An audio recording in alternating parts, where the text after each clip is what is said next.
Hello મિત્રો, મારી ચેનલમાં આપનું સ્વાગત છે। આજે હું તમારા માટે ચિકનની એક નવી રેસીપી લઈને આવી છું। આજે ઘરે બનાવ્યું છે ચિકન અંગારા। તો ચિકન અંગારા બનાવવા માટે સૌથી પહેલાં મેં ચિકન લીધું છે। મેં અહીં રેગ્યુલર પીસ લીધા છે। તેમાં આદુ લસણનો મસાલો, મીઠું, લાલ મરચું પાવડર, ધાણા જીરું પાવડર અને ઓરેન્જ ફૂડ કલર નાખીને બરાબર મિક્સ કરી લીધું છે। હવે ચિકનને મેરિનેટ થવા માટે છોડી દઈશું 1 થી 2 કલાક માટે। 1 થી 2 કલાક થઈ ગયા છે। હવે ચિકનના બધા પીસને ફ્રાય કરી લીધા છે અહીં। તો એના માટે તેલ લીધું છે અને તેલમાં ચિકનના બધા પીસ નાખીને ચિકનના પીસને ફ્રાય કરી લીધા છે।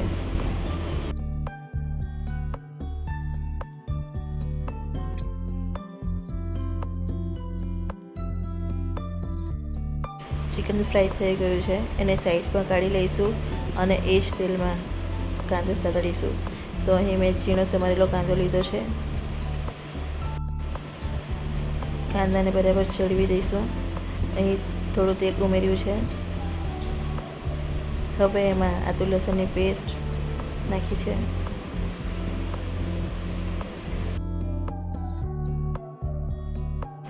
ઝીણું સમારેલું ટામેટું એડ કર્યું છે। મીઠું નાખીને બરાબર મિક્સ કરશું।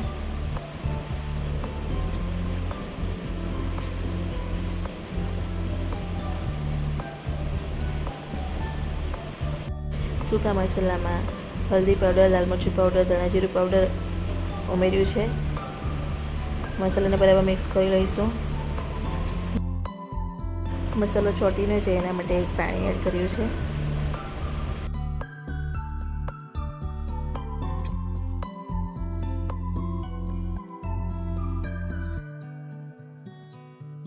કાંદો અને ટામેટું ચડે ત્યાં સુધીમાં કાજુ લઈ મિક્સરમાં પીસીને એનો પાવડર બનાવી લઈશું।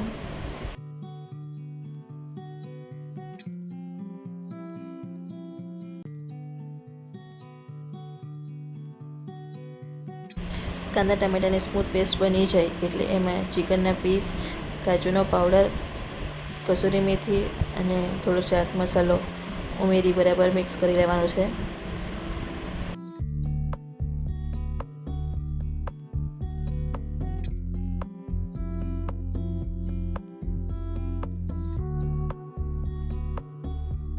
કાજુના પાવડરથી ગ્રેવીમાં થિકનેસ આવશે અને સ્વાદ બિલકુલ હોટલ જેવો લાગશે।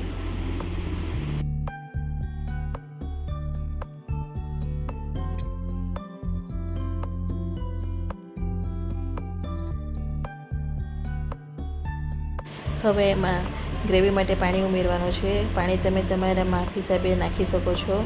મેં અહીં 1 નાનો ગ્લાસ પાણી ઉમેર્યું છે।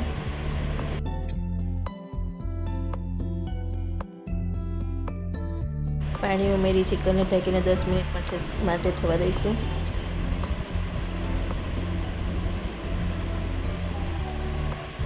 તમે જોઈ શકો છો કે ગ્રેવી ઘટ થઈ ગઈ છે। હવે એમાં દમ આપીશું। તમે અહીં ઘીનો દમ આપ્યો છે। તમે બટર કે તેલનો ઉપયોગ પણ કરી શકો છો।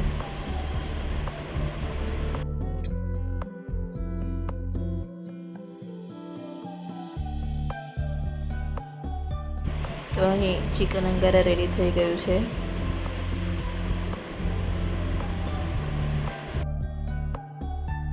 આ ડીશને તમે રોટલી કે રાઈસ સાથે પણ ખાઈ શકો છો।